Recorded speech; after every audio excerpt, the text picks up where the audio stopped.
حدیث نمبر 6646 حضرت عبداللہ بن مسعود رضی اللہ تعالی عنہ بیان کرتے ہیں کہ نبی اکرم صلی اللہ علیہ وسلم کی زوجہ حضرت ام حبیبہ رضی اللہ تعالی عنہا نے دعا کی، اے اللہ مجھے اپنے خاوند رسول اللہ صلی اللہ علیہ وسلم، اپنے والد حضرت ابو سفیان رضی اللہ تعالی عنہ اور اپنے بھائی حضرت معاویہ رضی اللہ تعالی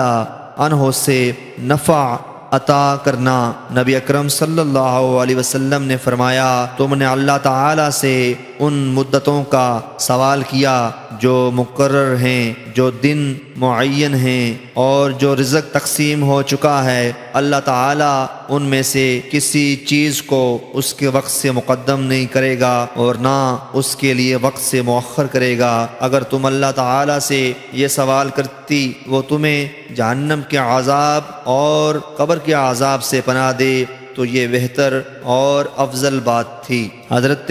ابن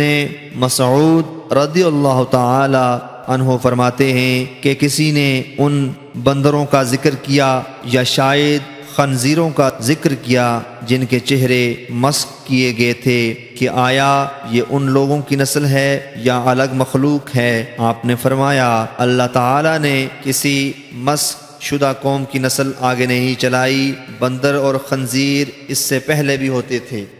حدیث نمبر 6647 امام مسلم رحمۃ اللہ علیہ نے اس حدیث کی ایک اور سند ذکر کی ہے، اس میں عذاب نار اور عذاب قبر کے الفاظ ہیں۔ حدیث نمبر 6648 حضرت عبداللہ بن مسعود رضی اللہ تعالی عنہ بیان کرتے ہیں کہ حضرت ام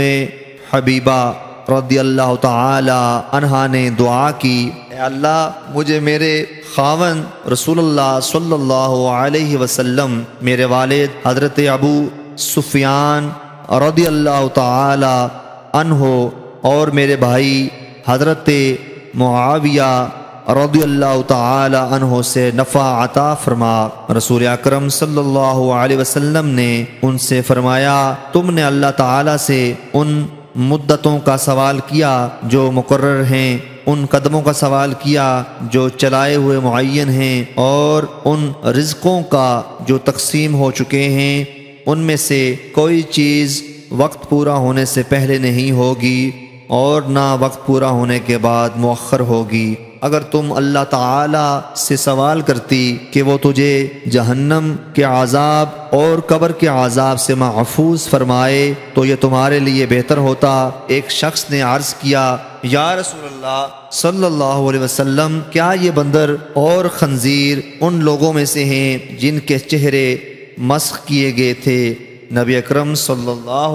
علیہ وسلم نے فرمایا، اللہ تعالی نے جس قوم کو ہلاک کیا یا عذاب دیا اس کی نسل کو آگے نہیں چلایا، بندر اور خنزیر اس سے پہلے بھی ہوتے تھے۔ حدیث نمبر 6649 امام مسلم رحمۃ اللہ علیہ نے اس حدیث کی ایک اور سند بیان کی ہے۔